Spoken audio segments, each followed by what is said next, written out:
دو سیاہ فام دیو ہیکل حبشی جن کی کمر کے گرد چیتوں کی کھالیں تھیں، ایک بڑا سا ٹوکرا اٹھائے تیز تیز قدم چلتے نظر آئے اور ٹوکرا لڑکیوں کے نیم دائرے کے سامنے رکھ دیا۔ ساز سپیروں کی بین کی دھن بجانے لگے۔ حبشی مست سانڈوں کی طرح پھنکارتے غائب ہو گئے۔ ٹوکرے میں سے ایک بہت بڑی کلی اوپر کو اٹھی اور پھول کی طرح کھل گئی۔ اس پھول میں سے ایک لڑکی کا چہرہ نمودار ہوا اور پھر وہ اوپر کو اٹھنے لگی۔ یوں لگتا تھا جیسے سرخ بادلوں میں سے چاند نکل رہا ہو۔ یہ لڑکی اس دنیا کی معلوم نہیں ہوتی تھی۔ اس کی مسکراہٹ بھی عرضی نہیں تھی۔ اس کے بالوں کی چمک بھی مصر کی کسی لڑکی کی چمک نہیں لگتی تھی۔ اور جب لڑکی نے پھول کی چوڑی پتیوں میں سے باہر قدم رکھا تو اس کے جسم کی لچک نے تماشائیوں کو مسحور کر لیا۔ علی بن سفیان نے صلاح الدین ایوبی کی طرف دیکھا۔ اس کے ہونٹوں پر مسکراہٹ تھی۔ صلاح الدین ایوبی نے مسکرا کر اس کے کان میں کہا، مجھے توقع نہیں تھی کہ یہ اتنی خوبصورت ہوگی۔ ناجی نے صلاح الدین ایوبی کے پاس آ کر کہا، امیر مصر کا اقبال بلند ہو، اس لڑکی کا نام زکوئی ہے۔ اسے میں نے آپ کی خاطر سکندریہ سے بلایا ہے۔ یہ پیشہ ور رقاصہ نہیں اور یہ عصمت فروش بھی نہیں۔ رقص سے اسے پیار ہے، شوقیہ ناچتی ہے، کسی محفل میں نہیں جاتی۔ میں اس کے باپ کو جانتا ہوں، ساحل پر مچھلیوں کا کاروبار کرتا ہے۔ یہ لڑکی آپ کی عقیدت مند ہے، آپ کو پیغمبر مانتی ہے۔ میں اتفاق سے اس کے گھر اس کے باپ سے ملنے گیا تو اس لڑکی نے استدعا کی کہ سنا ہے کہ صلاح الدین ایوبی امیر مصر بن کر آئے ہیں، خدا کے نام پر مجھے ان سے ملوا دو۔ میرے پاس اپنی جان اور رقص کے سوا کچھ بھی نہیں جو میں اس عظیم ہستی کے قدموں میں پیش کروں۔ قابل صد احترام امیر، میں نے آپ سے رقص و سرود کی اجازت اسی لیے مانگی تھی کہ اس لڑکی کو میں آپ کے حضور پیش کرنا چاہتا تھا۔ آپ نے اسے بتایا تھا کہ میں اپنے سامنے کسی لڑکی کو رقص اور عریانی کی حالت میں نہیں دیکھ سکتا؟ صلاح الدین ایوبی نے کہا، یہ لڑکیاں جنہیں آپ ملبوس لائے ہیں بالکل ننگی ہیں عالی مقام۔ ناجی نے کھسیانہ ہو کے جواب دیا، میں نے بتایا تھا کہ امیر مصر رقص کو ناپسند فرماتے ہیں، لیکن یہ کہتی تھی کہ میرا رقص پسند کریں گے کیونکہ میرے رقص میں دعوت گناہ نہیں، یہ ایک باعصمت لڑکی کا رقص ہوگا۔ میں ایوبی کے حضور اپنا جسم نہیں اپنا فن پیش کروں گی۔ اگر میں مرد ہوتی تو ایوبی کی جان کی حفاظت کے لیے اس کے محافظ دستے میں شامل ہو جاتی۔ آپ کہنا کیا چاہتے ہیں؟ صلاح الدین ایوبی نے پوچھا۔ اس لڑکی کو اپنے پاس بلا کر اسے خراج تحسین پیش کروں کہ تم اپنے جسم کو ہزاروں مردوں کے سامنے عریاں کر کے بہت اچھا ناچتی ہو؟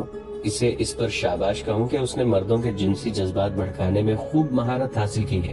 نہیں ہے میرے مصر، ناجی نے کہا، میں اسے اپنے وعدے پر یہاں لایا ہوں۔ آپ اسے شرف باریابی بخشیں گے؟ یہ بڑی دور سے اس امید پر آئی ہے، ذرا دیکھیے اسے۔ اس کے رقص میں پیشہ ورانہ تاثر نہیں، خود سپردگی ہے۔ دیکھیے وہ آپ کو کیسی نظروں سے دیکھ رہی ہے۔ بے شک عبادت صرف اللہ کی جاتی ہے، لیکن یہ رقص کی اداؤں سے، عقیدت سے، مخمور نگاہوں سے آپ کی عبادت کر رہی ہے۔ آپ اسے اپنے خیمے میں آنے کی اجازت دے دیں، تھوڑی سی دیر کے لیے۔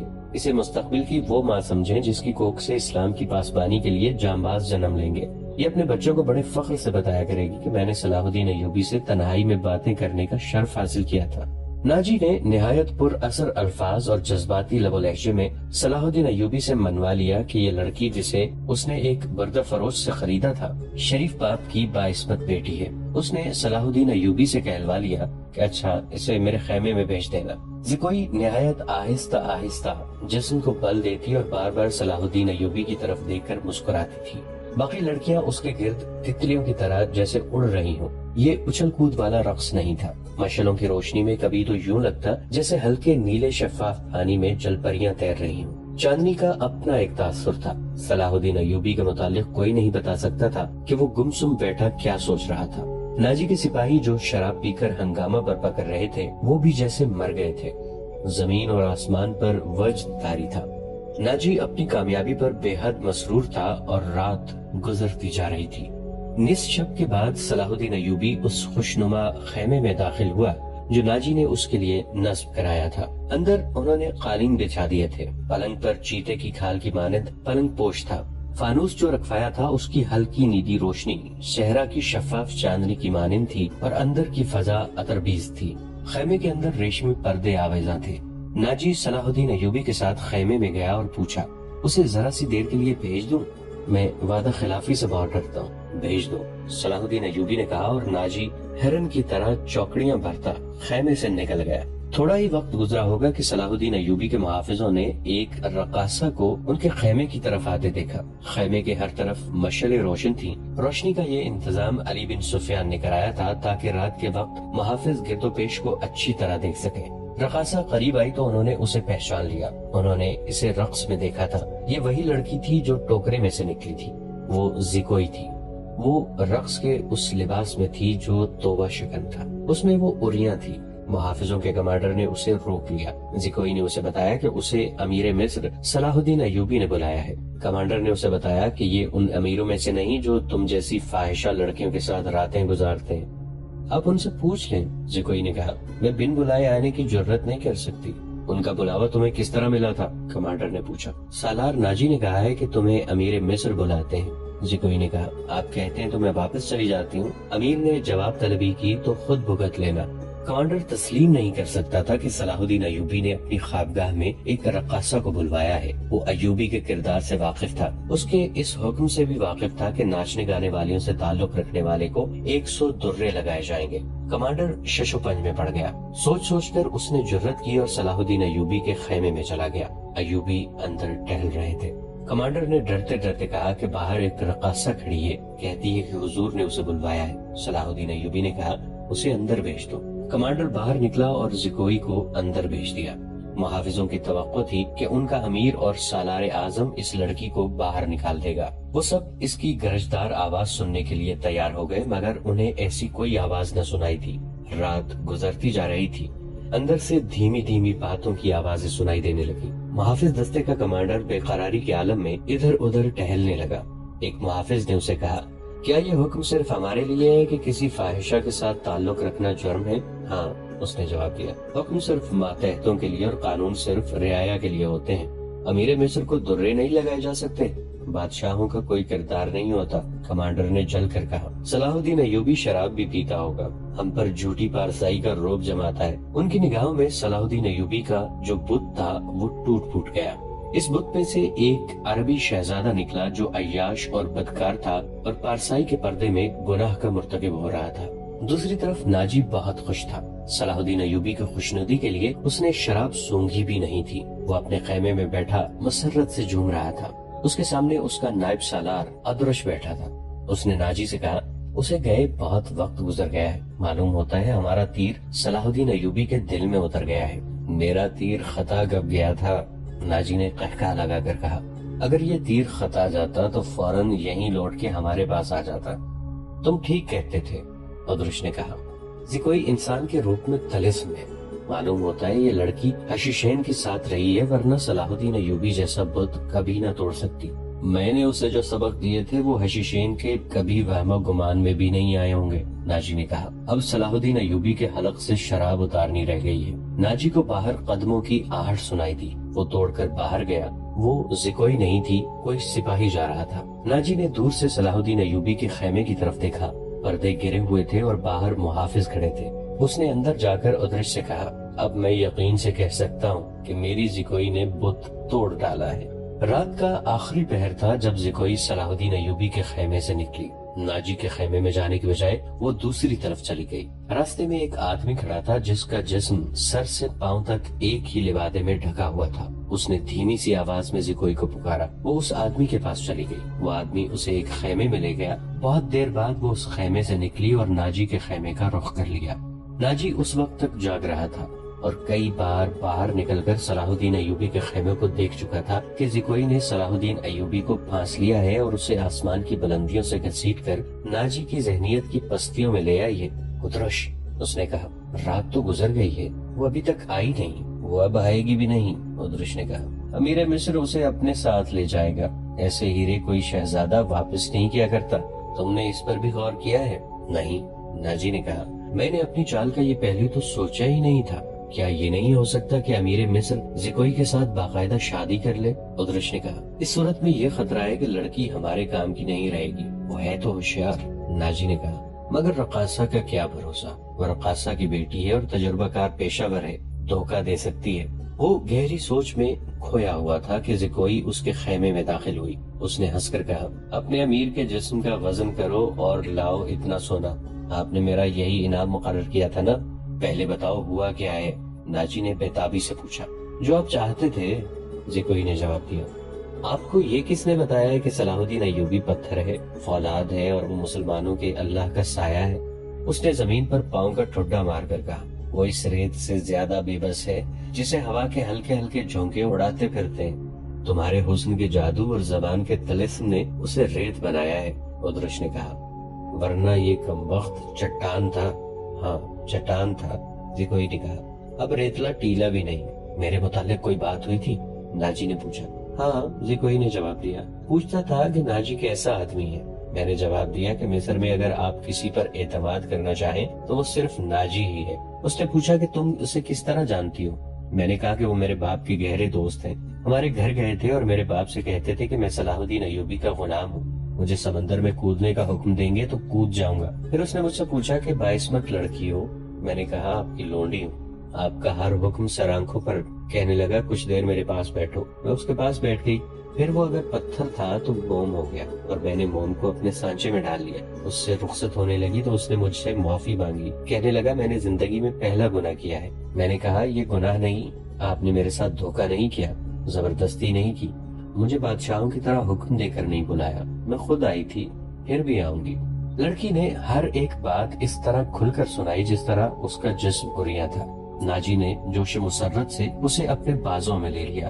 ادرش زکوئی کو خراج تحسین اور ناجی کو مبارکباد پیش کر کے خیمے سے نکل گیا۔ صحرا کی اس پر اسرار رات کی کوکھ سے جس صبح نے جنم لیا وہ کسی بھی صحرائی صبح سے مختلف نہیں تھی، مگر اس صبح کے اجالے نے اپنے تاریک سینے میں ایک راز چھپا لیا تھا جس کی قیمت اس سلطنت اسلامیہ جتنی تھی جس کا قیام اور استحکام کا خواب صلاح الدین ایوبی نے دیکھا اور اس کی تعبیر کا عزم لے کر جوان ہوا تھا۔ گزشتہ رات اس صحرا میں جو واقعہ ہوا اس کے دو پہلو تھے، ایک پہلو سے ناجی اور ادرش واقف تھے، دوسرے پہلو سے صلاح الدین ایوبی کا محافظ دستہ واقف تھا، اور صلاح الدین ایوبی، اس کا سراغ رساں اور جاسوس علی بن سفیان اور زکوئی، تین ایسے افراد تھے جو اس واقعے کے دونوں پہلوؤں سے واقف تھے۔ صلاح الدین ایوبی اور اس کے اسٹاف کو ناجی نے نہایت شان و شوکت اور عقیدت مندی سے رخصت کیا۔ سوڈانی فوج دو رویا کھڑی صلاح الدین زندہ باد کے نعرے لگا رہی تھی۔ صلاح الدین ایوبی نے نعروں کے جواب میں بازو لہرانے، مسکرانے اور دیگر تکلفات کی پرواہ نہ کی۔ ناجی سے ہاتھ ملایا، اپنے گھوڑے کو ایڑ لگا دی۔ ان کے پیچھے ان کے محافظوں اور دیگر سٹاف کو بھی گھوڑے دوڑانے پڑے۔ اپنے مرکزی دفتر میں پہنچ کر وہ علی بن سفیان اور اپنے ایک نائب کو اندر لے گئے اور دروازہ اندر سے بند کر لیا۔ وہ سارا دن کمرے میں بند رہے۔ سورج غروب ہوا، رات تاریک ہو گئی۔ کمرے کے اندر کھانا تو درکنار، پانی بھی نہیں گیا۔ رات خاصی گزر چکی تھی جب تینوں باہر نکلے اور اپنے اپنے گھروں کا روانہ ہوئے۔ علی بن سفیان ان سے الگ ہوا تو محافظوں کے دستے کے کمانڈر نے انہیں روک لیا اور کہا، محترم، ہمارا فرض ہے کہ حکم مانے اور زبانیں بند رکھیں، لیکن میرے دستے میں ایک مایوسی اور بے اطمینانی پیدا ہو گئی ہے، خود میں بھی اس کا شکار ہو رہا ہوں۔ کیسی مایوسی؟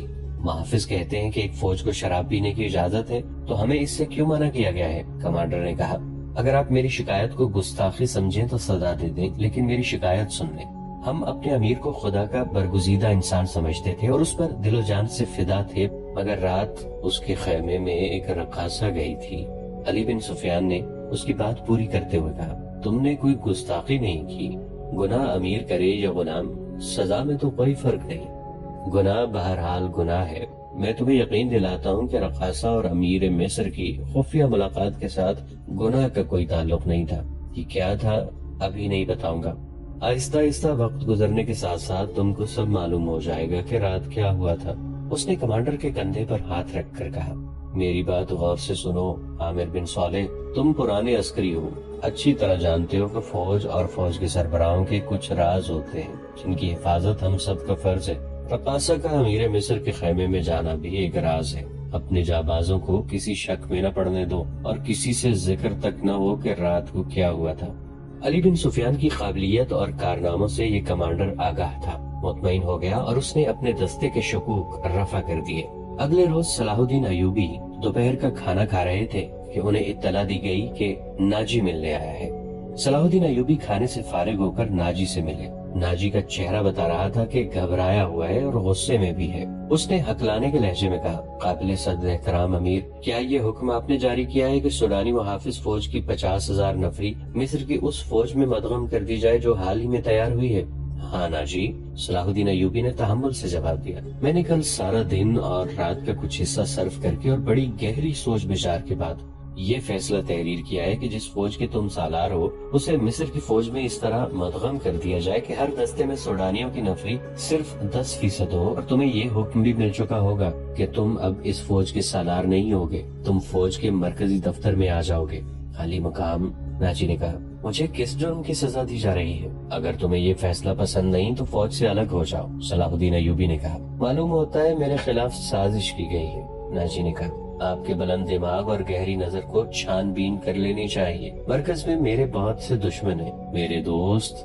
صلاح الدین ایوبی نے کہا، میں نے یہ فیصلہ صرف اس لیے کیا ہے کہ میری انتظامیہ اور فوج سے سازشوں کا خطرہ ہمیشہ کے لیے نکل جائے، اور میں نے یہ فیصلہ اسی لیے کیا ہے کہ فوج میں کسی کا عہدہ کتنا ہی اونچا کیوں نہ ہو اور کتنا ہی ادنا کیوں نہ ہو، وہ شراب نہ پیے، ہلڑ بازی نہ کرے اور فوجی جشنوں میں ناچ گانے نہ ہو۔ لیکن علی جا، ناجی نے کہا، میں نے حضور سے اجازت لے لی تھی، اور میں نے شراب اور ناچ گانے کی اجازت صرف اس لیے دی تھی کہ اس فوج کو اس کی اصل حالت میں دیکھ سکوں جسے تم ملت اسلامیہ کی فوج کہتے ہیں۔ میں 50,000 نفری کو برطرف نہیں کر سکتا، مصری فوج میں اسے مدغم کر کے اس کے کردار کو سدھار دوں گا۔ اور یہ بھی سن لو کہ ہم میں کوئی مصری، سوڈانی، شامی اور عجمی نہیں ہے، ہم مسلمان ہیں، ہمارا جھنڈا ایک اور مذہب ایک ہے۔ امیر عالی مرتبت نے یہ تو سوچا ہوتا کہ میری حیثیت کیا رہ جائے گی جس کے تم اہل ہو۔ صلاح الدین ایوبی نے کہا، اپنے ماضی پر خود ہی نگاہ ڈالو، ضروری نہیں کہ اپنے کارستانیوں کی داستان مجھ سے سنو، فوراً واپس جاؤ، اپنی فوج کی نفری، سامان، جانوروں، سامان خورد و نوش وغیرہ کے کاغذات تیار کر کے میرے نائب کے حوالے کر دو، 7 دن کے اندر اندر میرے حکم کی تعمیل مکمل ہو جائے۔ ناچی نے کچھ کہنا چاہا لیکن صلاح الدین ایوبی ملاقات کے کمرے سے نکل گئے۔ ناظرین، آج کی قسط میں اتنا ہی، آپ سے ملاقات ہوگی اسی ویڈیو کے تسلسل کے ساتھ نئی قسط میں۔ اگر آپ ہماری نئی آنے والی ویڈیو سے باخبر رہنا چاہتے ہیں تو ہمارے اس چینل کو سبسکرائب کر کے نیچے موجود بیل آئیکن کو ضرور کلک کیجیے گا۔ دعا ہے کہ اللہ رب العزت آپ کو اپنی حفظ و امان میں رکھے۔ ہمارا اور آپ کا اللہ نگہبان۔